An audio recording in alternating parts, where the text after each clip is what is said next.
Alright, all. Like I suggested in today's video, we have an unboxing and overview review for you.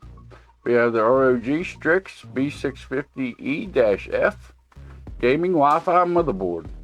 We're going to be taking it out of the box. We're going to be running down through the specs of the motherboard. See if it's right for your next game PC build here in 2023. Then in the conclusion of the video, I'll give you my final thoughts and my first impressions of the motherboard and why I actually picked this motherboard up over the Gigabyte motherboard that I got in my system. So without wasting a lot of your time, let's flip you over and we'll take this thing out of the box and run down through the specs for you. So let's get into it here. I done got the tape cut off camera here. I done got the tape cut. So you open it up. You got your motherboard here and a little bit of accessories over here. We'll go ahead and pull the motherboard out and we will set it to the side here.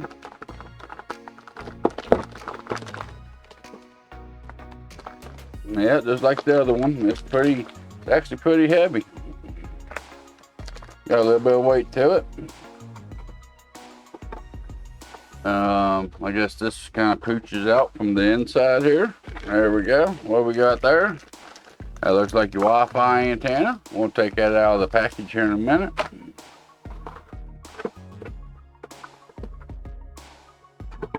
This whole insert looks to come up and out. That looks to be a pad to put over your M.2 drives, your SSD to keep them cool, a cooling pad.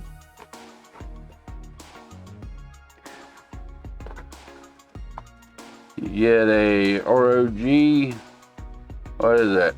I don't know, it kind of looks like a keychain. Kind of give you a keychain with this one. It's kind of cool, I guess, if you like keychains. These here should be, okay, at the back of that little package right there, it says to stick that on the back of the existing M.2 pad. Must be a little heat pad, thermal pad. There's a couple more of them. There's an extra clip for an extra M.2. Kind of cool that they provide you with that if you're going to be running more than one M.2. Do have a couple of the old SATA cables here if you're going to be running a SATA SSD or hard drive in your system. We got what is there, about 7 or 8 zip ties there we got in the box. Kind of help you with the cable management if you don't already have some.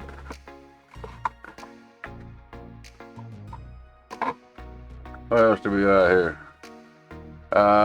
For those who dare, the Gamer Republic, Republic of Gamers, join the Republic.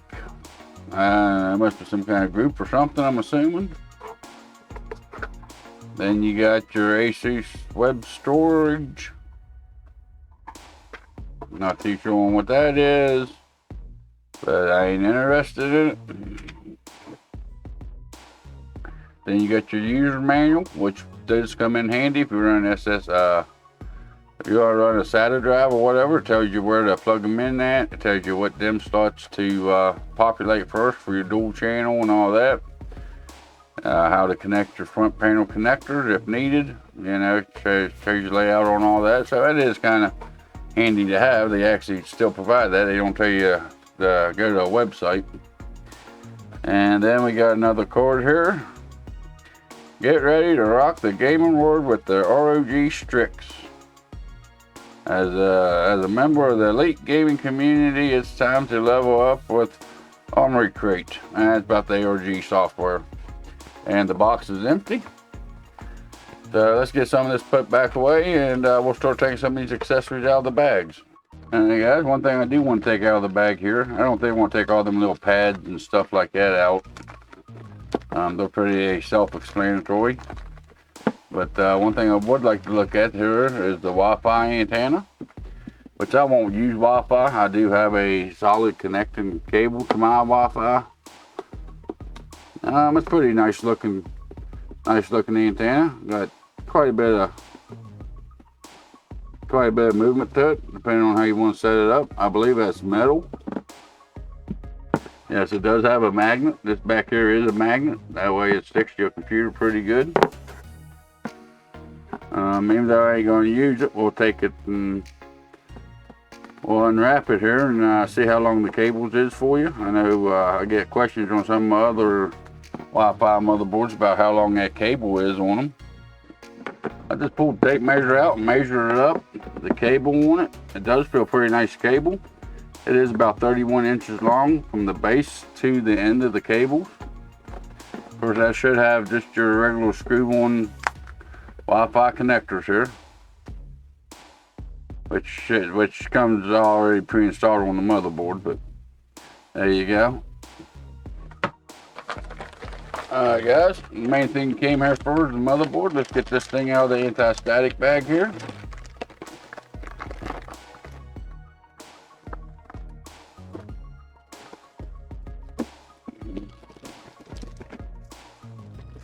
Alright guys, and of course your CPU socket's right here in the middle.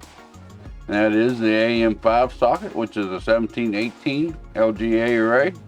So that is good for the AM5 platform. Of course, it is a B650 motherboard.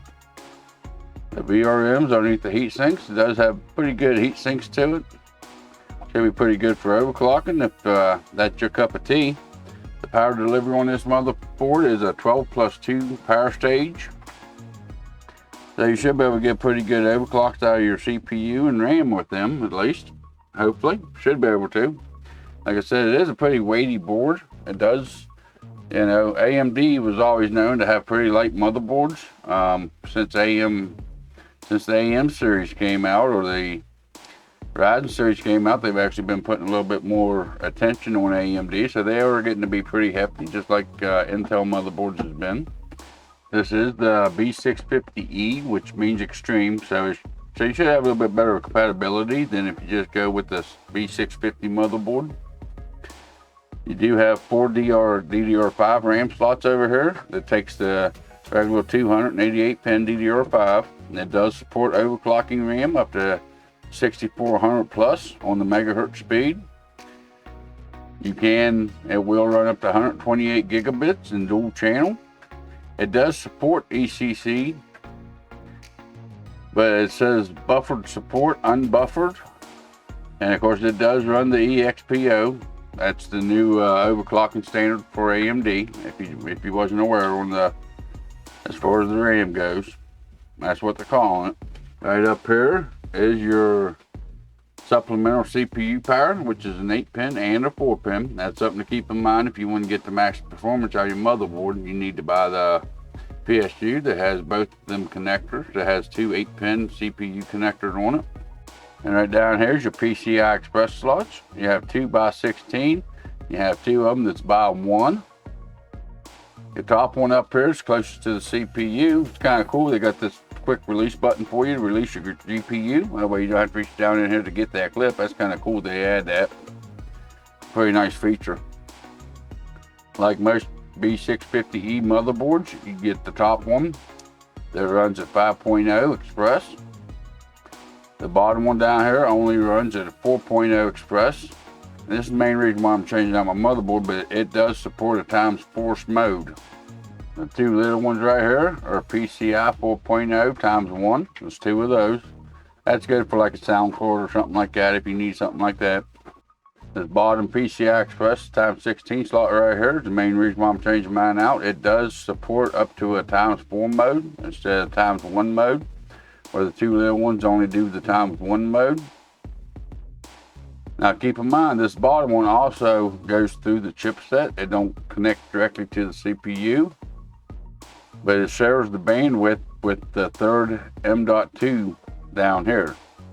So if you're going to use this M.2, it's going to slow down the performance of this bottom 16 slot. This does have 3 M.2 slots on it. As far as the M.2 slot expansion on this board, you do have 3 of them. The top one up here does have your PCI Express 5.0 times 4 mode. It supports up to 2280 in length M.2 drives. The second one down, it also runs off the CPU. It's only good for PCI 4.0 mode times 4, but It supports up to 22,110 in length of M.2 drives. The third one down here, it runs off your chipset. It supports up to PCI Express 4.0 times 4 mode. And it also supports up to 22,110 in the length of the drive. So it's a little bit longer on these bottom two than what the top one can support. But most of your M.2 drives are going to be the 2280. That's the most generally used ones. So you should be able to fit just about any drive you need in either one of these. That top one, just make sure it's no longer than 2280. If you want to run RAID on this, it does run RAID 0, 1, and 10. And it also runs SATA RAID 0, 1, and 10. Over here is your nice little cluster of the audio, which is a Real-Link ALC 4080, which is some of the best audio you can get on a motherboard today. It's right down here in the bottom left corner. And that mainly controls your I/O off the back, which we'll get into the back I/O here in a second.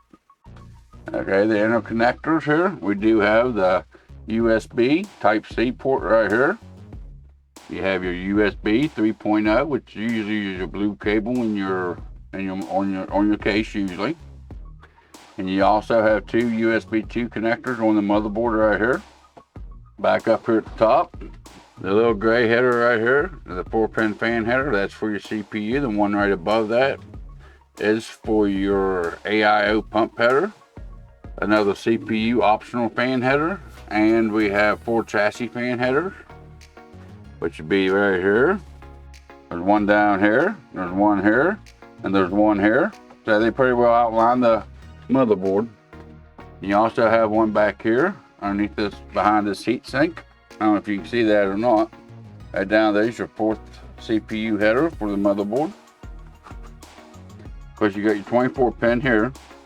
We do have, if you're running SATA SSDs or SATA hard drives, you do have 4 SATA ports right down here,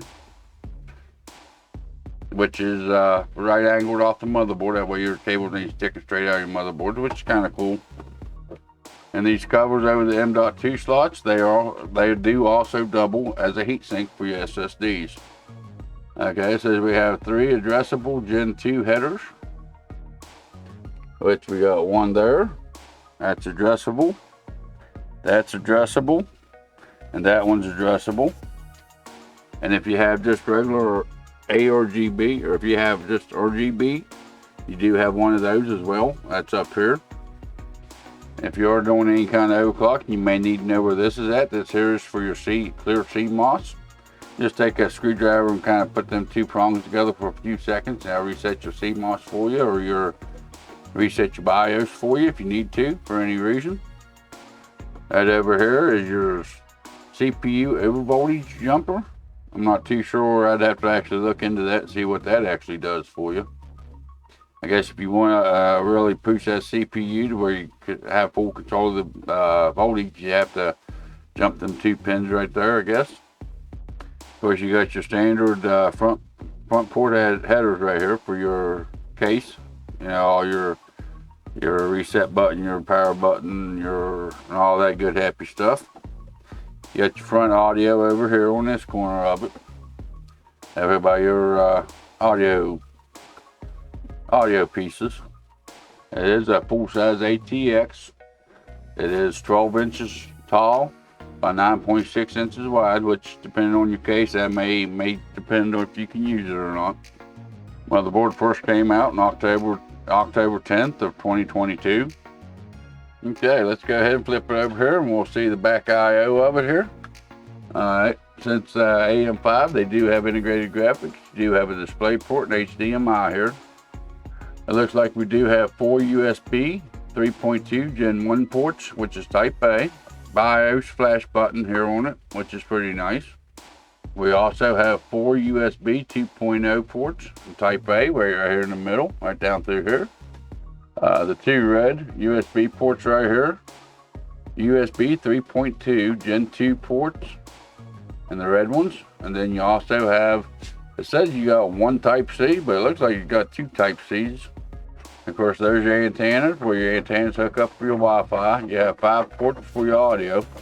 It's kind of an indicator that it does have the better audio on it, which I done mentioned. You do have a 2.5 gig Ethernet connection here, which that's what I run. I run a cable in my computer all the time. So that is a 2.5 gigabit Ethernet port right there. This particular motherboard, due to the Wi-Fi on it, which is a Wi-Fi 6E, it also supports Bluetooth version 5.2. Guys, I'll show you the back of it, which there really ain't nothing on there.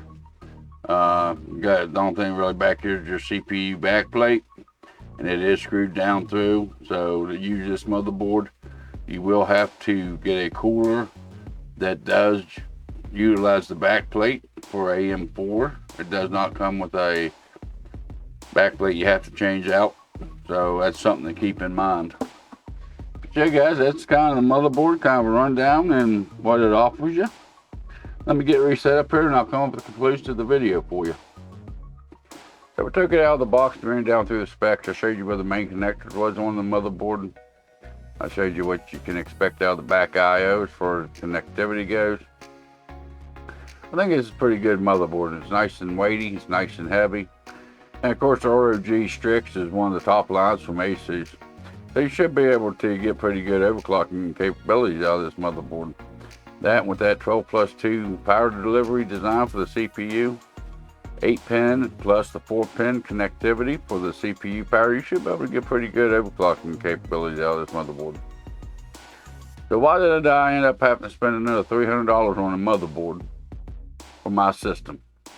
Well, because of my YouTube, because of the channel, I run a Elgato 4K capture card for my video to catch my screens and catch my camera work from time to time.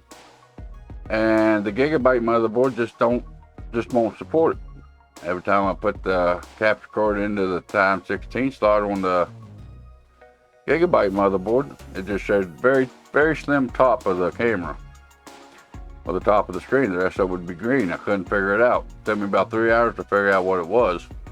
This really surprises me in 2023 with as fast as computers has gotten, as fast as the RAM's gotten, the PCI Express has got up to 5.0 now, this and that. I never imagined that this would be an issue. The issue that I'm having with the Gigabyte motherboard is the mode on that PCI Express slot. Let me flip you over here on Newegg and I'll show you what I'm talking about. Alright, here we go. This is for the ASUS ROG STRIX motherboard. You go down here, look in the specs of it down here. Here, your PCI 4.0 x 16 slot. One-time PCI Express 4.0 16 slot supports up to x4 mode. That's what I was needing.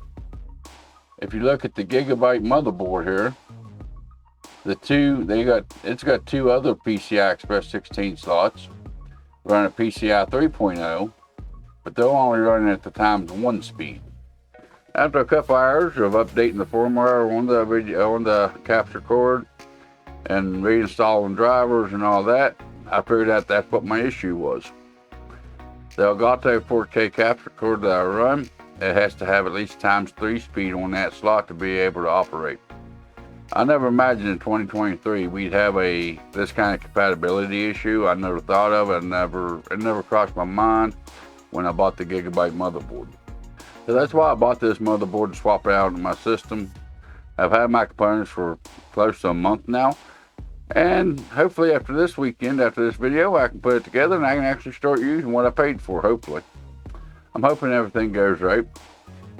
If this don't fix my problem with the 4K capture card, I'll have to give me another motherboard. But I believe that's going to fix my issue, and I think that's going to get me up and running pretty strong. So I had to spend an extra $300 on a motherboard for my system. I've already got a video on the channel showing you how to swap out or how to change out a motherboard, so I probably won't film the process. And if you really want to swap out a motherboard, pretty well you'll rebuild the whole system. You know, you have to disconnect everything from the motherboard. You got to take the CPU, the RAM, the M.2s off, put it all back on the new motherboard, put it all back in. You have to redo all your cable management. It's a pretty big process. When I bought the Gigabyte motherboard, like I mentioned, I never thought that this was going to be an issue. I just figured it'd be a plug and play situation, which it ended up not being. So I guess I'm still gonna stick with an ASUS motherboard this time around, just like I did last time, and I had an ASUS motherboard. This time I'm going with ASUS again. There's some links in the description below that may interest you. Don't forget the All That Fun YouTube stuff. On your way out of here, you all have a good day, and I'll see you in the next video or live stream.